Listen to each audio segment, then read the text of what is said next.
Pemirsa, Kabar Banjarmasin kembali hadir menjumpai Pian. Kali ini Lone Ulunzal di Ariandi. Sejumlah berita aktual dan beberapa informasi menarik lainnya telah kami siapkan gasan Pian. Berikut berita utama hari ini.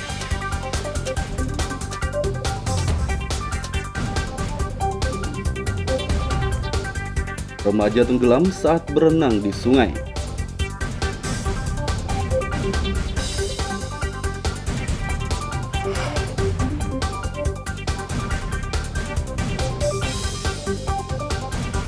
Penyakit mulut dan kuku pada hewan ternak mulai menyebar di Kalsel.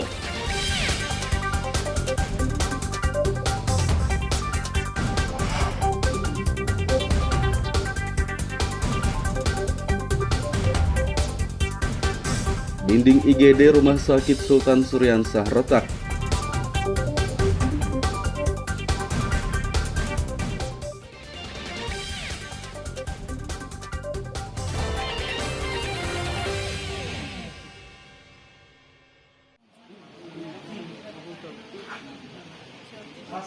Delapan kilogram narkoba jenis sabu-sabu dimusnahkan di Mapolresta Banjarmasin akhir pekan lalu. Pemusnahan barang haram tersebut disaksikan langsung oleh para tersangkanya. Barang bukti hasil pengungkapan kasus selama 2 bulan terakhir ini dimusnahkan dengan cara dilarutkan air deterjen dan dibuang ke septic tank. Pertama, pemusnahan barang bukti, ya, hasil tangkapan yang kemarin pernah kita bicarakan di sini juga perkelis yang sebanyak 80 lebih jaringan itu, ya. Itu pertama, ya, pemusnahan dari berapa LP kita bisa mengungkap itu ada 13 LP, ya, kurang lebih sama 2 bulan. 2 bulan 13 LP dengan barang bukti 8,27158 gram ini nih, yang kemarin, ya. Kemudian dengan jumlah tersangkanya 13 orang, berurut, yang dikembangkan terus, ya, sehingga mampu, ya, menyelamatkan 124.105 jiwa, ya, dari bahaya narkotika dengan estimasi 1 gram narkotika jenis sabu-sabu ini bisa dipakai oleh 15 orang, satu kumpulan. Para tersangka akan dikenai pasal 112 ayat 1 Undang-Undang Nomor 35 Tahun 2009 tentang narkotika dengan ancaman hukuman penjara 5 tahun hingga seumur hidup.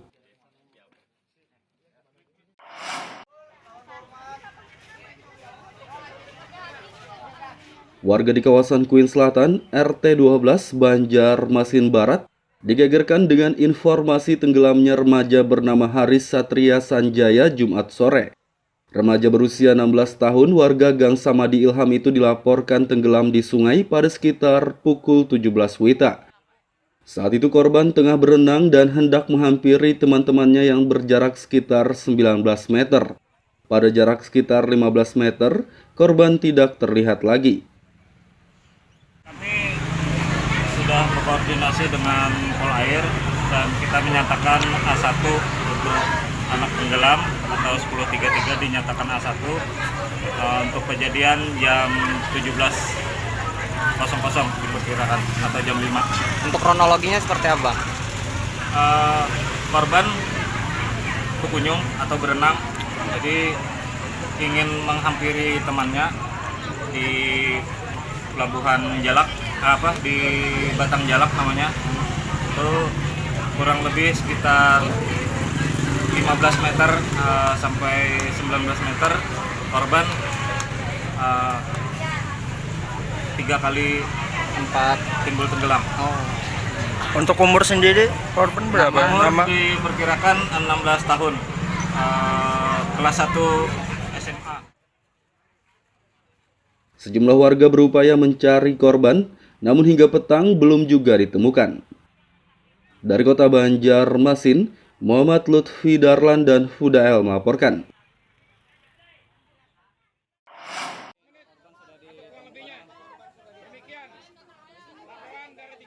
Haris Satria Sanjaya, remaja yang tenggelam di sungai berhasil ditemukan Jumat malam sekitar pukul 19.40 WITA dalam keadaan meninggal dunia. Sebelumnya korban dilaporkan tenggelam Jumat sore sekitar pukul 17 WITA di sungai kawasan Queen Selatan, RT 12 Banjarmasin Barat.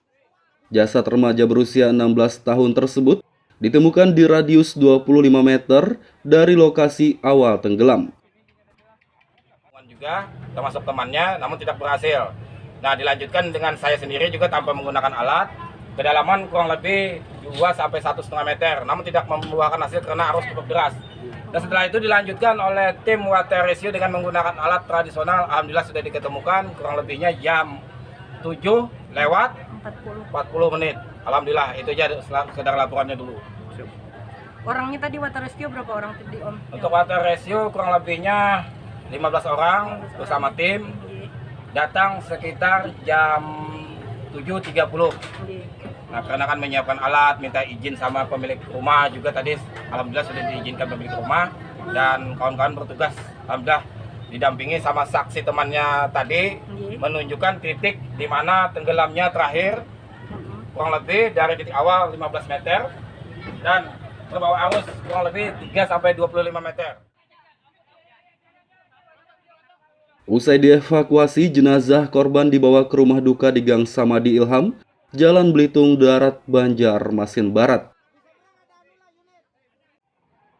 Dari kota Banjarmasin, Muhammad Lutfi Darlan dan Hudael melaporkan.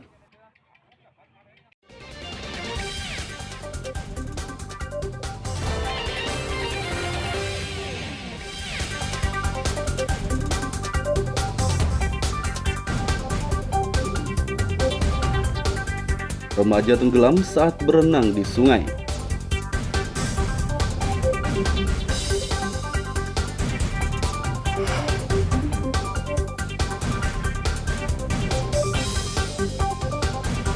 Penyakit mulut dan kuku pada hewan ternak mulai menyebar di Kalsel.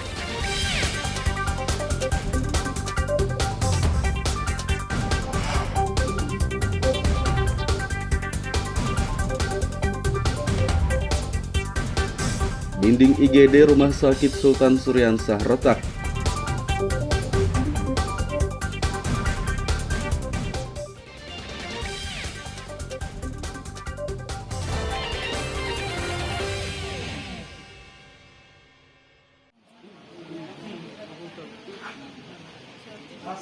Delapan kilogram narkoba jenis sabu-sabu dimusnahkan di Mapolresta Banjarmasin akhir pekan lalu.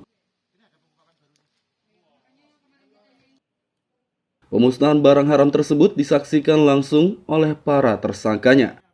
Barang bukti hasil pengungkapan kasus selama 2 bulan terakhir ini dimusnahkan dengan cara dilarutkan air deterjen dan dibuang ke septic tank. Pertama, pemusnahan barang bukti, ya, hasil tangkapan yang kemarin pernah kita bicarakan, di sini juga perfilis, dan sebanyak 8 kilo lebih jaringan itu, ya. Itu pertama, ya, pemusnahan dari berapa LP kita bisa mengungkap itu ada 13 LP, ya, kurang lebih sama 2 bulan. 2 bulan, 13 LP dengan barang bukti 8,27158 gram ini nih, yang kemarin ya. Kemudian dengan jumlah tersangkanya 13 orang, berurut, yang dikembangkan terus, ya, dikembangkan terus, sehingga mampu, ya, menyelamatkan 124.105 jiwa, ya, dari bahaya narkotika dengan estimasi 1 gram narkotika jenis sabu-sabu ini bisa dipakai oleh 15 orang, kumpulan, dari satu kumpulan. Para tersangka akan dikenai pasal 112 ayat 1 Undang-Undang Nomor 35 Tahun 2009 tentang narkotika dengan ancaman hukuman penjara 5 tahun hingga seumur hidup.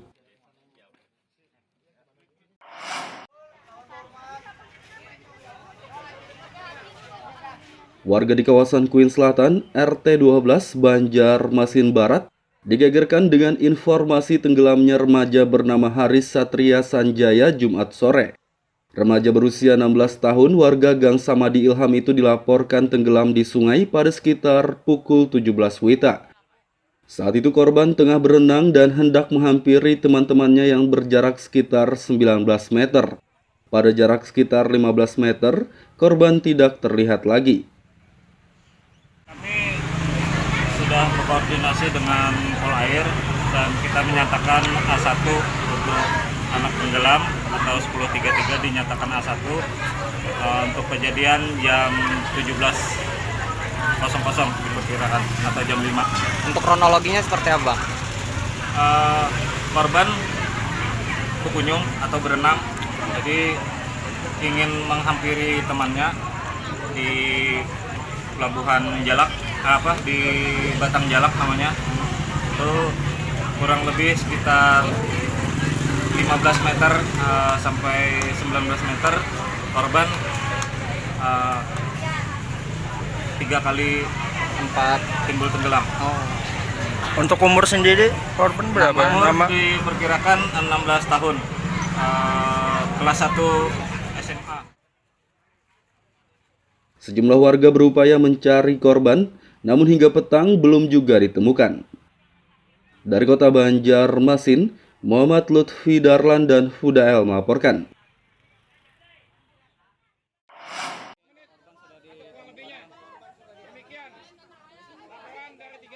Haris Satria Sanjaya, remaja yang tenggelam di sungai berhasil ditemukan Jumat malam sekitar pukul 19.40 WITA dalam keadaan meninggal dunia. Sebelumnya korban dilaporkan tenggelam Jumat sore sekitar pukul 17 WITA di sungai kawasan Kuin Selatan, RT 12 Banjarmasin Barat. Jasad remaja berusia 16 tahun tersebut ditemukan di radius 25 meter dari lokasi awal tenggelam. Juga termasuk temannya, namun tidak berhasil. Nah, dilanjutkan dengan saya sendiri juga tanpa menggunakan alat. Kedalaman kurang lebih 2-1,5 meter, namun tidak membuahkan hasil karena arus cukup deras. Dan setelah itu dilanjutkan oleh tim water rescue dengan menggunakan alat tradisional. Alhamdulillah sudah diketemukan kurang lebihnya jam 7:40 menit. Alhamdulillah, itu aja sekedar laporannya dulu. Orangnya tadi water rescue berapa orang tadi, Om? Untuk water rescue kurang lebihnya 15 orang bersama tim. Datang sekitar jam 7.30. Nah, karena kan menyiapkan alat, minta izin sama pemilik rumah juga tadi. Alhamdulillah sudah diizinkan pemilik rumah dan kawan-kawan bertugas. Alhamdulillah didampingi sama saksi temannya tadi menunjukkan titik di mana tenggelamnya terakhir kurang lebih dari titik awal 15 meter dan terbawa arus kurang lebih 3-25 meter. Usai dievakuasi, jenazah korban dibawa ke rumah duka di Gang Samadi Ilham, Jalan Belitung Darat, Banjarmasin Barat. Dari kota Banjarmasin, Muhammad Lutfi Darlan dan Fudael melaporkan. Pemirsa, informasi tadi sekaligus menutup perjumpaan kita kali ini. Ulun Zaldi Ariandi, lawan buan redaksi, mengucapkan selamat beraktivitas, sampai jumpa.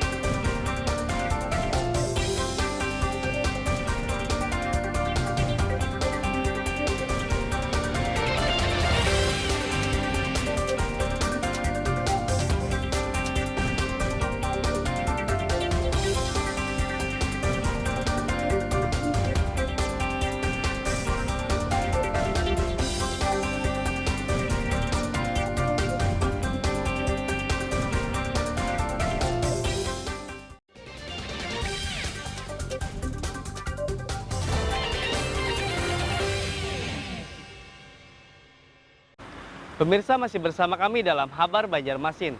Gasan pian yang hanyar bergabung, berikut berita Banjarmasin utama hari ini.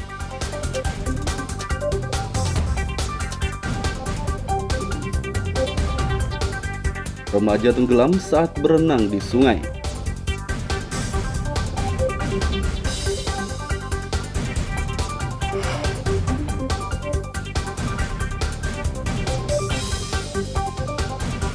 Penyakit mulut dan kuku pada hewan ternak mulai menyebar di Kalsel.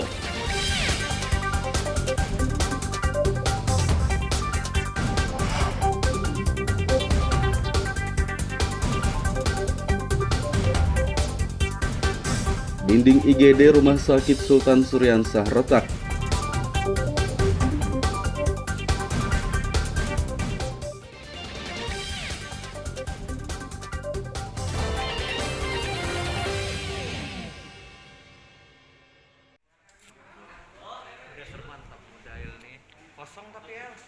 Pendapatan asli daerah PAD Kota Banjarmasin akan ditingkatkan oleh pemerintah setempat. Kepala BPK PAD Edi Wibowo mengatakan, potensi PAD Kota Seribu Sungai sangat tinggi, yakni mencapai 1 triliun rupiah. Untuk itu PAD yang saat ini masih di bawah 500 miliar rupiah akan ditingkatkan. Menurutnya peningkatan dilakukan karena beban kebutuhan belanja daerah yang sangat besar. Penerimaan kita tidak bisa mengharapkan pemerintahan dari pemerintah pusat karena beban kita belanja kita ini akan besar. Kemudian dengan kondisi keuangan seperti ini, maka salah satu potensi yang harus kita gali adalah PAD kita. Potensi PAD kita ini ya ke depannya itulah titik berat kita terkait dengan peningkatan PAD kita. Potensinya ada gitu nah, tapi tinggal mungkin kita mengoptimalisasikannya. Nah, saat ini kita menyiapkan regulasi-regulasi terkait dengan adanya Undang-Undang Nomor 1 tentang hubungan keuangan pemerintah pusat daerah. Nah, kalau sudah regulasi sudah kita siapkan, ya insya Allah lah ke depannya kita akan concern untuk meningkatkan PAD kita. Kalau tahun ini berapa persen Pak peningkatannya dari tahun kemarin Pak? Rata-rata tiap tahun tuh ya sebenarnya sekitar 5% atau 3, ya sekitar kurang lebih situlah. Ada beberapa upaya yang akan diterapkan pemerintah untuk meningkatkan PAD. Di antaranya pemasangan alat perekam transaksi di semua tempat wajib pajak. Dari Kota Banjarmasin, Muhammad Lutfi Darlan dan Huda El melaporkan.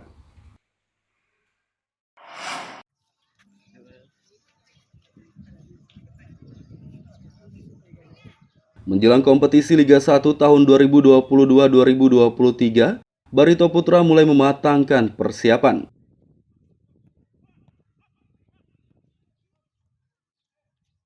Meski tanpa pelatih kepala, skuad Barito tetap menjalani latihan di lapangan SKB Muluarman akhir pekan lalu. Latihan kali kedua pasca libur panjang, para pemain diminta mengasah taktik bermain. Dan ada small side games yang bisa berjenjang dalam mungkin saya hari ini ada aktivasi seperti itu, cuman penambahan seperti itu aja. Memang tujuannya untuk kembalikan kebutuhan anak-anak atau bagaimana? Ya benar, untuk kembaliin aja, lihat seperti gimana nanti kita langsung ke Indonesia. Buat ini sendiri bang, bagaimana nih bang? Apakah memang pemain ada sedikit pengalaman itu latihan? Malah saya malah melihatnya sebetulnya malah bagus tadi sentuhan mereka dalam ruang kecil malah bagus banget ya. Kita melihat mudah-mudahan kedepannya bisa lebih baik lagi ya dalam perdana seperti ini aja sebagus itu, apalagi kelanjutannya nanti ya. Nah ini kan lebih ke physical goalkeeper ya, jadi kita latihan beda sama pemain, jadi physical goalkeeper ada sendiri. Untuk kali ini mungkin saya ada kegiatan dari segi fisik pertama, mungkin nanti dari segi teknik taktik mungkin bertahap, kata beliau gitu. Laskar Antasari akan dipimpin Dejan Antonik, namun sebelum pria asal Serbia itu datang, latihan diserahkan kepada asistennya Sofyan Morhan dan Isnan Ali. Dari Kota Banjarmasin, Muhammad Lutfi Darlan dan Ucok melaporkan.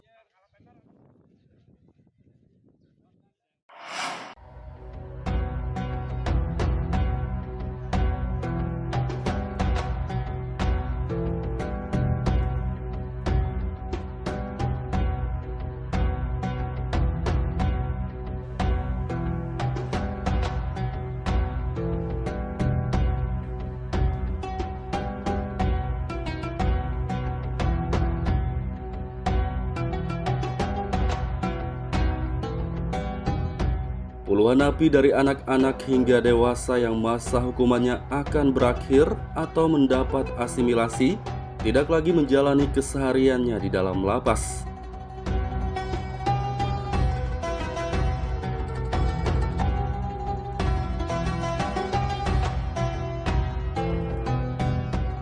Mereka dibina di Majelis Taklim Al-Jamal, kawasan Kelayan A, Gang 12, Banjarmasin Selatan. Setiap harinya mereka belajar agama Islam melalui tausiah. Selain itu mereka juga diwajibkan salat, mengaji, dan mengikuti sejumlah kegiatan lainnya. Majelis taklim yang dipimpin Ustaz Firdaus ini memang ditunjuk menjadi salah satu tempat pembinaan bagi napi oleh Balai Pemasyarakatan Bapas kelas 1 Banjarmasin. Kenapa kita memilih Majelis Al-Jamal? Karena kita tahu kredibilitas dari Al-Jamal ini sangat bagus. Di samping memberikan pembinaan kepribadian juga ada pembinaan kemandirian, sehingga klien bisa langsung mendapatkan dua keuntungan ya, ada keuntungan pembinaan kepribadian dan kemandirian. Nah, karena itu Al-Jamal kita pilih karena kita yakin bahwa Majelis Al-Jamal mampu untuk memberikan nilai positif terhadap klien Balai Pemasyarakatan kelas 1 Banjarmasin.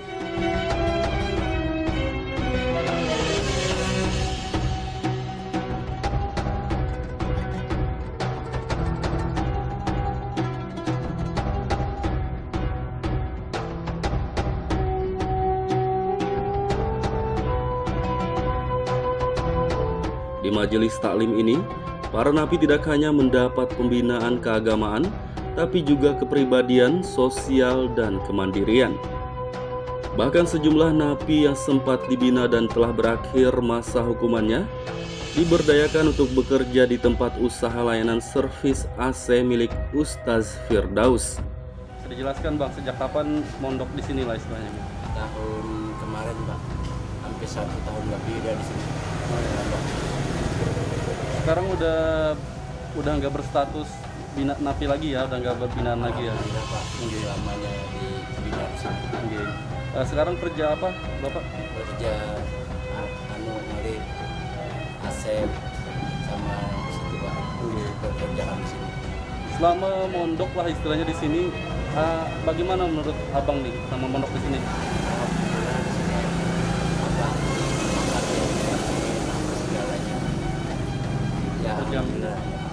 Berjamin ya di sini ya.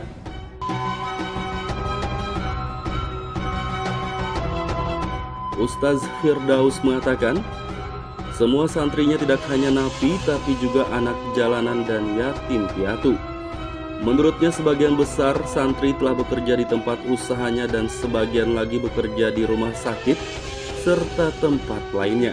Ada binaan pengantaran dari Bapas, ada binaan dari Babinsa, ada anak jalanan, ada juga lemparan dari yatim piatu. Berapa jumlah mereka? Sekitar 40-an lebih. Untuk setiap hari mereka dibina seperti apa di sini? Ya, binanya sholat, terus ngaji, baca Quran, seperti pekerjaan, seperti layaknya tadi pekerjaan. Ada yang masih di bawah umur? Ada napi yang di bawah umur, itu tahanan Bapas atau lemparan binaan Bapas.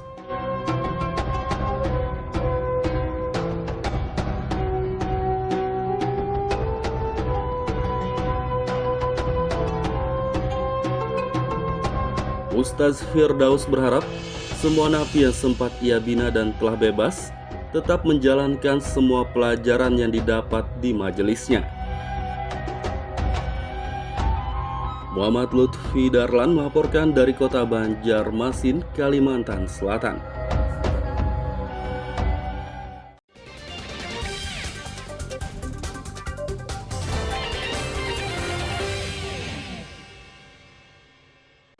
Pemirsa masih bersama kami dalam Habar Banjarmasin. Gasan pian yang hanya bergabung, berikut berita Banjarmasin utama hari ini.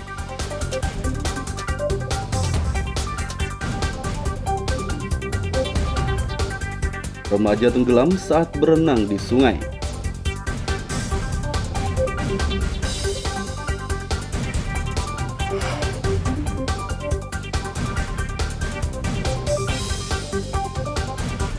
Penyakit mulut dan kuku pada hewan ternak mulai menyebar di Kalsel.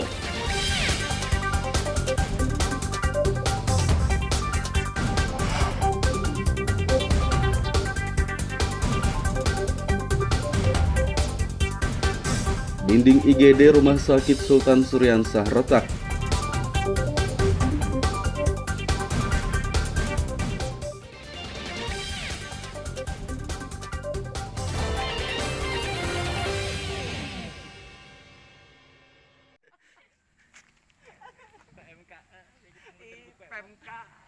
Penyakit mulut dan kuku PMK pada hewan ternak mulai menyebar di Kalimantan Selatan.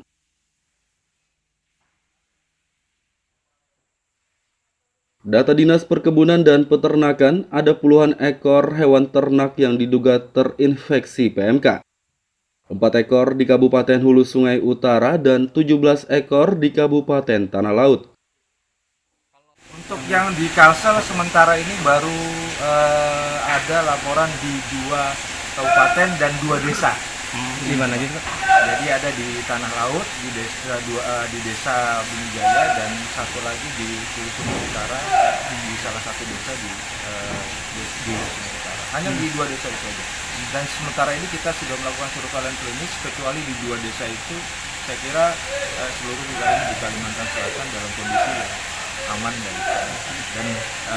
kami dengan polisi juga kepolisian sudah melakukan tindakan terkait dengan melockdown kedua desa tersebut untuk lalu lintas ternaknya supaya tidak keluar dari dua desa. Pak, bahayanya untuk hewannya sendiri apa sih Pak? Kalau terkena PMK itu Pak? Otomatis kalau di hewan pasti dia nggak akan nafsu makan lagi. Kalau berkepanjangan maka akan mati. Orang yang tidak nafsu makan, nggak makan pasti akan timbul kematian. Mencegah penyebaran PMK meluas, Disbunak Kalsel menggencarkan pemeriksaan kesehatan hewan ternak. Dari Kota Banjarmasin, Muhammad Lutfi Darlan dan Fudael melaporkan.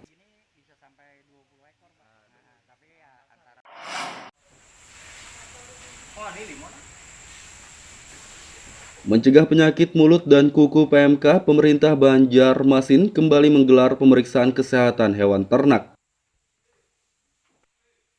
Bersama Balai Veteriner Banjarbaru, Dinas Ketahanan Pangan, Pertanian dan Perikanan Banjarmasin memeriksa hewan di rumah potong akhir pekan lalu. Semua hewan di tempat ini dipastikan belum ada yang terinfeksi PMK. Jadi kondisi di RPH terhadap sapi yang ada. Jadi stok yang sapi yang ada sini 151 ekor. Jadi untuk kebutuhan konsumsi pasar Banjarmasin yang dipotong rutin per malam. Nah, jadi biasa kalau untuk akhir pekan ini agak banyak, mungkin sampai 20 ekor per malam. Itu yang kebutuhan untuk menjemput masyarakat. Kemudian sapi yang ada ini bisa sampai untuk 10 hari lah, atau semingguan. Kalau hasil pengecekannya tadi seperti apa Pak? Katanya Pak? Hasil pengecekannya alhamdulillah tidak ditemukan gejala klinis terhadap PMK. Jadi sapi sehat dan juga makannya kuat, dan juga dari fisik juga terlihat dengan gejala-gejalanya. Dari petugas PN sendiri Pak, setiap hari berarti Pak melakukan pengecekan pemeriksaan?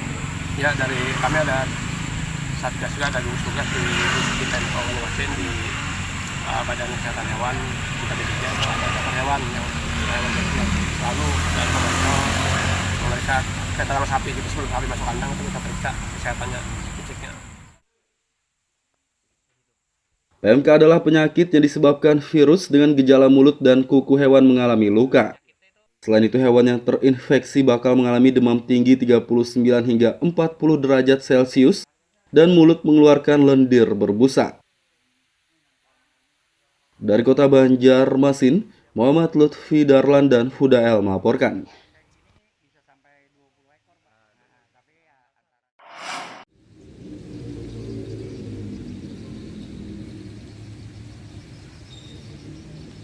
Dinding gedung instalasi gawat darurat IGD Rumah Sakit Umum Daerah RSUD Sultan Suryansah Banjarmasin retak. Terpantau Sabtu siang, keretakan terjadi di beberapa ruangan di lantai 3 dan 4. Meski keretakan cukup banyak, gedung bertingkat 4 yang selesai dibangun tahun 2016 lalu tersebut masih digunakan untuk pelayanan pasien. Direktur RSUD Saukani mengatakan ia baru menjabat sehingga tidak mengetahui sejak kapan keretakan mulai terjadi. Menurutnya kondisi ini mengganggu kenyamanan dan membuat pasien serta pegawai rumah sakit khawatir. Kalau terdampak untuk pelayanan tidak ya, jadi pelayanan tetap berjalan seperti biasa, cuman kan yang tidak enak dilihat saja. Jadi area dinding, maksudnya di ruangan perawatan, misalkan ada retakan, nah itu kan tidak nyaman dilihat dan membuat khawatir mungkin ya, para petugas juga khawatir gitu. Contohnya ada berapa yang retak itu? Ada berapa kamar mungkin Pak? Ada berapa kamar yang terkena retakan? Oh, saya tidak hafal persis berapa jumlah area yang retak, namun yang jelas ada beberapa gitu ya. Di lantai 4 ada, di lantai 3 ada, cuman memang yang agak banyak di lantai 4. Untuk kondisinya itu sendiri Pak sudah lama kah atau gimana Pak retakan itu terjadi? Saya kurang tahu juga karena saya baru di rumah sakit ini. Maksudnya sejak kapan persisnya itu kurang tahu. Saukani menambahkan kondisi ini telah dilaporkan kepada PUPR untuk diuji kelayakan bangunan. Dari Kota Banjarmasin, Muhammad Lutfi Darlan dan Hudael melaporkan.